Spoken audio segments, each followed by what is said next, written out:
Bonjour à tous et bienvenue, c'est Christophe, le paysagiste. Aujourd'hui, une vidéo qui va traiter de la permaculture et de l'avancement de mon jardin potager.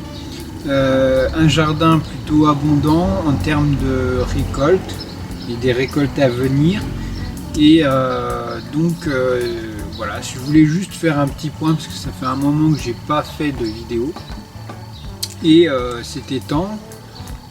Surtout qu'il y a beaucoup de choses à dire sur le potager, il y a beaucoup de choses qui ont poussé, chez vous certainement aussi. Je voulais donc vous présenter deux choses. Donc la première partie qui se trouve sous cette serre, c'est une serre de 12 mètres carrés où je produis la majorité des légumes soit en avance, soit tout ce qui est tomates et aubergines. Pour l'été. Ensuite, il y a l'extérieur de mon jardin ici, d'un petit jardin potager, on n'a pas beaucoup de surface. Donc ça, ce sera la deuxième partie. Donc toute cette partie-là, ça représente en permaculture la phase 1 et 2 par rapport au zonage. Donc c'est zone 1, zone 2. Plutôt zone 1 parce que c'est vraiment proche de l'habitation. Ensuite il y a zone 2 voire 3, c'est une deuxième partie de potager qui est beaucoup plus grande mais qui est en hauteur, en altitude, un peu à l'écart de tout et où il n'y a pas accès à l'eau, et donc c'est une parcelle qui est entièrement autonome en termes d'eau et qui est en paillage permanent, on va dire. Et vous allez pouvoir comparer les deux types de production. J'en ai fait une petite vidéo pour vous montrer voilà, à ce stade, c'est-à-dire à peu près mi-juin, l'avancement de la plantation, de la croissance des végétaux et ce que je produis. Alors on va faire la première partie qui va parler tout simplement de cette serre en détail.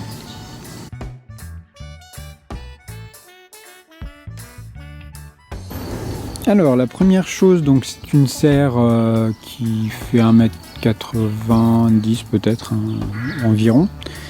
J'ai la partie compost qui est ici et là j'ai une poubelle que j'ai transformée en conteneur à eau parce que j'ai un arrosage automatique. Donc c'est l'eau de récupération d'eau de pluie. Le récupérateur d'eau de pluie se trouve à ce niveau là, donc plus haut que le niveau, donc juste par la pression de l'eau, on arrive à remplir facilement, régulièrement, toutes les semaines environ avec la pluie, donc ce réservoir. Et ce réservoir me permet de tenir en une bonne semaine et une semaine et demie. Donc là, au début de la serre, donc comment je travaille cette serre, c'est donc il y a du broyat sur les allées et je travaille pas la terre, système de couche permanente, et là c'est pas un paillage, c'est du terreau que je mets directement sur le terrain, directement sur la terre, une couche de 5 à 7 cm. Vous voyez que compost terreau, voilà.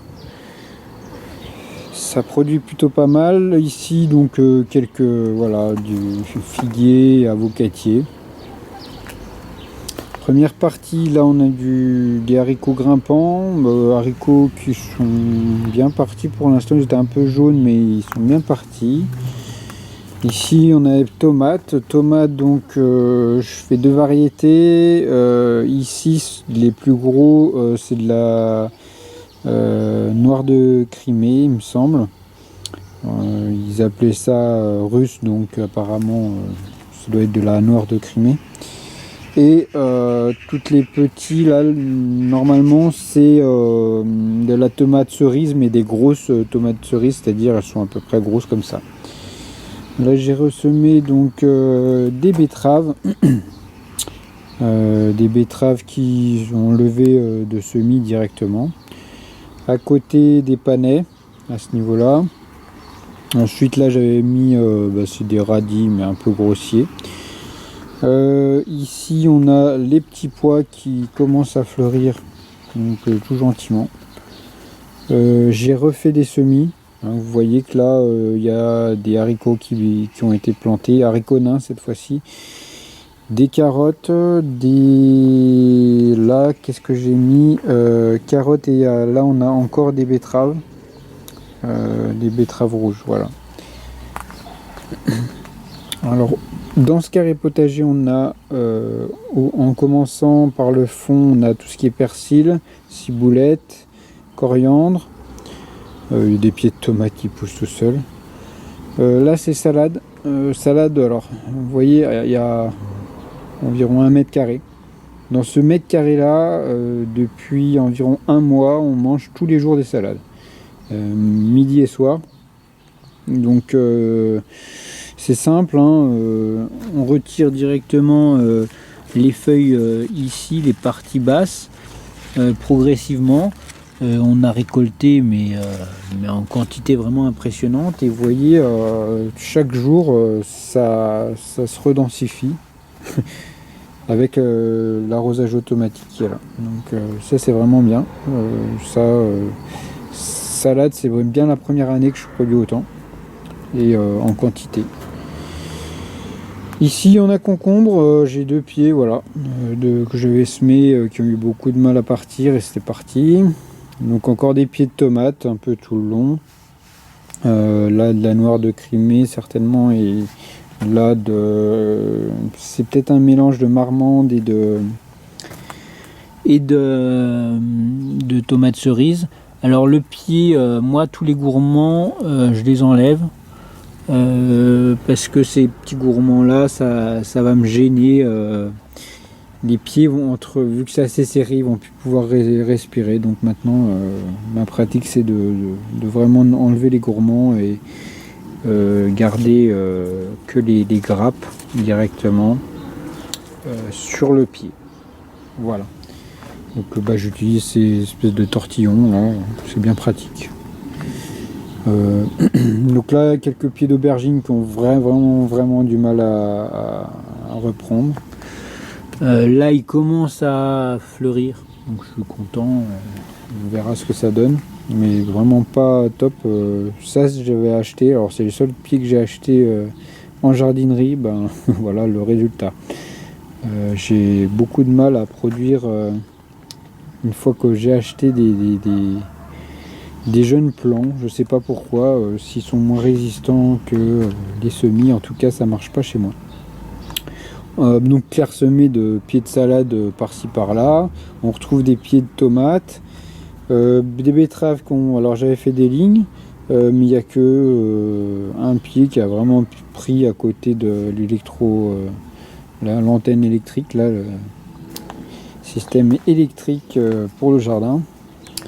Voilà, là oignons qui sont plutôt chétifs par rapport aux oignons que j'ai en haut. Ici on a la roquette, tout ce qui est roquette, en complément des petites salades aussi qui vont bien. Ça c'était semé à la volée comme ça, c'est assez dense, pareil on récolte là-dessus régulièrement, et encore des pieds de tomates. Donc voilà pour la serre, c'est un système de pompage assez puissant avec voilà, 2 arroseurs, un ici et un ici qui arrose entièrement la serre. C'est une économie vraiment importante en termes de temps, puis ça coûte pas grand chose en termes d'énergie, donc c'est vraiment utile. Actuellement c'est sur une quinzaine de minutes par jour. Je pourrais descendre à moins, mais le minuteur que j'avais utilisé, qui était numérique, fonctionnait pas bien, pourtant c'était pour l'extérieur. Du coup je suis obligé de revenir sur un système comme ça, avec des plages horaires toutes les 15 minutes, donc voilà, je suis obligé de mettre que 15 minutes. Et pas, je peux pas régler à 10 ou 5 minutes d'arrosage, donc j'arrose un peu plus. Mais on peut visser un peu le système pour réguler un petit peu et moins distribué d'eau. Donc j'ai mis aussi un système en extérieur, mais je l'ai coupé parce que ça consommait vraiment beaucoup. On va voir maintenant l'extérieur.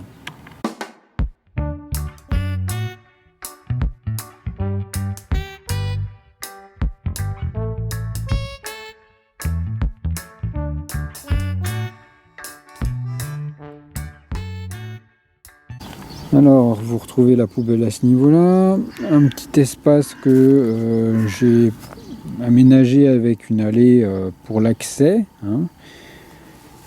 Ici, une espèce de tipi, pareil, des haricots qui grimpent sur cette ligne-là. La deuxième ligne, ça doit être des sasa, donc ça grimpe un peu moins. Enfin, j'ai eu quelques surprises. Il y en a certains, je croyais pas qu'ils allaient grimper, ils ont fini par grimper, donc... Voilà, j'ai mis donc un système de tipi avec un grillage et vous retrouvez des bambous là pour que les haricots puissent monter. Au fond, vous retrouvez quelques pieds d'artichaut que j'ai fait en semis qui commencent juste à prendre, et de ci de là quelques pieds de sauvés de courgettes, mais je ne m'attends pas à récolter là-dessus. Donc voilà, par-ci par-là vous retrouverez des pieds de patates qui poussent tout seuls. Voilà. Donc pour cette partie on est quasiment fini, à part que là il y a le poulailler. Poulailler, il y a 2 poules qui nous pondent 2 œufs par jour, ça c'est super pour un potager en abondance. Il y a l'aspect poulailler qui produit des œufs, donc ça c'est vraiment intéressant, je recommande beaucoup. J'avais fait un article sur le site Jardinier Pro. Vous retrouverez l'article directement sur mon site qui détaille la création du poulailler en soi. Donc voilà, maintenant on va se diriger vers la 3e partie qui se trouve ici. Ici où on retrouve un pied de courgette que j'avais installé il n'y a pas longtemps. Là peut-être une courge qui a poussé tout seul, et ici aussi. Donc là j'ai fait un petit cheminement, pareil on a un système avec 5 cm de terreau sur cet espace là. Ici j'ai 3 pieds d'asperges qui sont en fleurs actuellement. Je suis content, les griffes ont reprise, donc assez satisfait, bien que j'ai beaucoup de chats qui s'amusent à gratter tout le temps et à faire leurs besoins dans le terreau. Ici donc haricots, petits pois pardon, petits pois mange-tout qui vont être bons à récolter, et des petits pois classiques, petits pois qui produisent, voilà, ils vont bien produire là je pense correctement. Ici j'ai fait un petit peu de... il y a des petites plantes à fleurs qui vont pousser, donc ça va être sympa. J'ai replanté des carottes ici. Ici on a des carottes, j'ai 2 lignes de carottes. Je sais pas si on voit bien. Et puis des salades au milieu. Au fond on retrouve des betteraves qui poussent gentiment. Et puis c'est à peu près tout. Aussi il y a des oignons, mais qui ont vraiment des oignons de printemps ici, mais ils sont vraiment tout petits. Ici on retrouve aussi des betteraves et que j'ai semé avec des carottes. Et un petit pied de courgette, mais qui n'a pas l'air de vouloir lever. Qu'est-ce qu'on a à côté? Donc des fruitiers, kiwi, poirier, pommier. Donc prunier et puis pêcher ici, donc ça fait toute une ligne sympa, et tout au fond on retrouve je vais vous montrer donc des rosiers qui sont en fleurs actuellement. Ici un cerisier aigre ici dans le coin. Et ici voilà, donc là on a eu j'ai vraiment pas beaucoup de terre, là c'est vraiment planté à côté du bitume, ce qui les a fait jaunir et un peu pâlir avec les premières chaleurs, donc j'ai dû pailler. Donc on est sur des groseilliers à maquereau, un figuier, voilà, des figuiers que j'ai fait de bouture. Voilà, un pied de tomate qui pousse tout seul. Et groseillier à maquereau, un peu de persil. Et là, je maintiens de la menthe poivrée dans ce petit réceptacle parce que justement ça envahit un peu.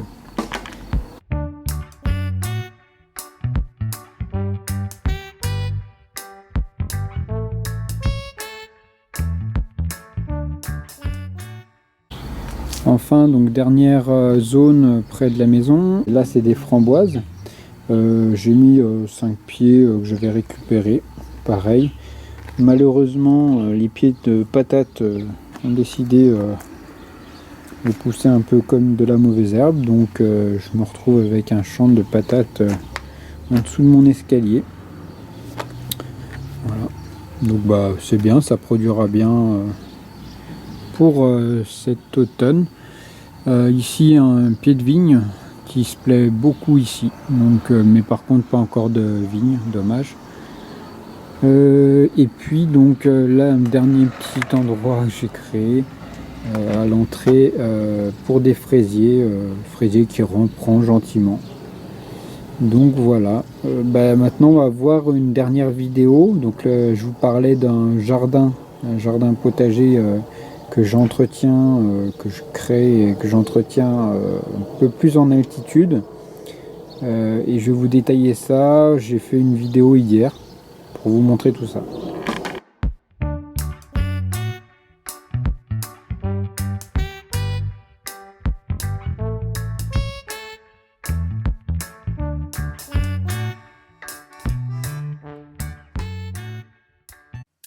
Alors nous voici donc dans la partie en prairie que j'utilise en partie pour mon potager extensif. Donc vous voyez que donc là on a tout ce qui est tournesol qui ont bien pris donc sur une couche d'herbe. Il faut savoir que je travaille sur cette surface, toute la surface, en apportant des déchets de tonte essentiellement que je mets progressivement sur le terrain. Parfois c'est du foin parce que c'est haut, mais j'apporte de mars à juin environ des tontes tous les 15 jours sur une vingtaine de chantiers que j'ai chez mes clients. Donc tout arrive à peu près ici en grande partie. Et cette année, j'ai vraiment pris un point important pour apporter toute cette matière majoritairement azotée sur le terrain. Le problème que j'ai sur ce terrain, c'est l'invasion, comme vous pouvez voir, de liserons. Liserons que j'enlève régulièrement chaque fois que je remets un paillage en place. Mais généralement, à partir du moment où j'ai une trentaine de centimètres de paillage, c'est suffisant pour maintenir le sol nu, sans mauvaises herbes, et de maintenir une humidité suffisante au niveau du sol. Je mets aucun engrais, aucun apport complémentaire. Voilà comment je travaille ce terrain. Euh, donc le terrain est une prairie, hein, comme vous pouvez voir. Là, vous retrouvez mes pommes de terre au 15 juin, qui vont bientôt être en fleurs. Ici, vous trouvez donc sur cette partie-là une partie avec donc les oignons. Quelques oignons qui sont directement sur de la terre, du terreau plutôt. Terreau, donc système qui marche pas très bien sur un espace qui n'est jamais arrosé. Donc une matière, un paillage en compost directement sur la terre n'est pas très très efficace parce qu'il ne maintient pas assez d'humidité au sol. Donc le long des oignons, j'ai planté toutes mes asperges qui ont bien poussé, je suis assez content. C'est la première année, donc on va pas avoir des asperges ni quoi que ce soit, mais on va avoir des belles hampes florales et des petites feuilles, donc c'est sympa. Ça présage une belle récolte d'ici 4 ans. Vous retrouvez, donc là j'ai paillé tout le bord pour éviter qu'il y ait l'invasion, parce que vous voyez que c'est vraiment la prairie à proximité. Ici une partie de compost que je fais et un petit cabanon pour entreposer mes outils. C'est un verger qu'on me prête, je dois entretenir au niveau de la prairie, mais que je peux utiliser pour le potager. C'est un espace qui se trouve à environ, je dirais, 700 mètres d'altitude. C'est un espace qui est environ 400 mètres carrés et que j'exploite que sur 150-200 mètres carrés. Donc voilà. Donc vous pouvez voir à côté, il y a beaucoup d'herbes difficiles à entretenir. Ici, comme vous pouvez voir, pareil, j'ai beaucoup de liserons. Liserons que je viens de désherber, donc il y en a beaucoup moins. J'ai planté du maïs pour mes poules. Maïs qui se porte plutôt pas mal, comme vous pouvez le voir. Il fait une trentaine de centimètres. Euh, Ici, j'ai planté là où il y a des bâtons. Vous voyez, il y a tout plein de petits fruitiers, donc des figuiers, ici des coings, d'autres figuiers, etc. Donc ça, c'était pareil, des plants que j'ai fait soit de bouture ou que j'ai récupéré. Il y a des cerisiers qui étaient chez des clients qui poussaient comme de la mauvaise herbe, donc j'ai récupéré. Et on arrive sur la dernière partie du fond, donc toujours paillé sur une bonne vingtaine de centimètres. Et donc la partie du fond, on retrouve essentiellement des oignons ici, oignons qui sont une taille impressionnante. J'ai jamais créé des oignons aussi gros. Et 3 pieds de courgettes qui sont déjà bien avancés. Pas encore de courgettes en place, mais ça ne saurait tarder. Et ici, des pieds de courge, j'ai mis 3 ou 4 pieds de courge. Et d'autres, donc là, c'est des petits marrons, des petites courges, hein, petits marrons, qui vont facilement attaquer tout cet espace. Donc voilà pour le tour du potager.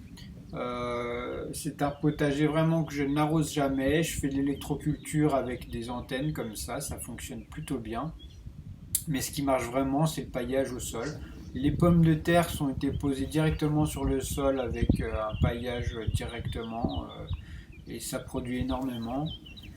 Voilà, donc toute cette partie-là reste verte parce que justement il n'y a pas assez de lumière pour le potager.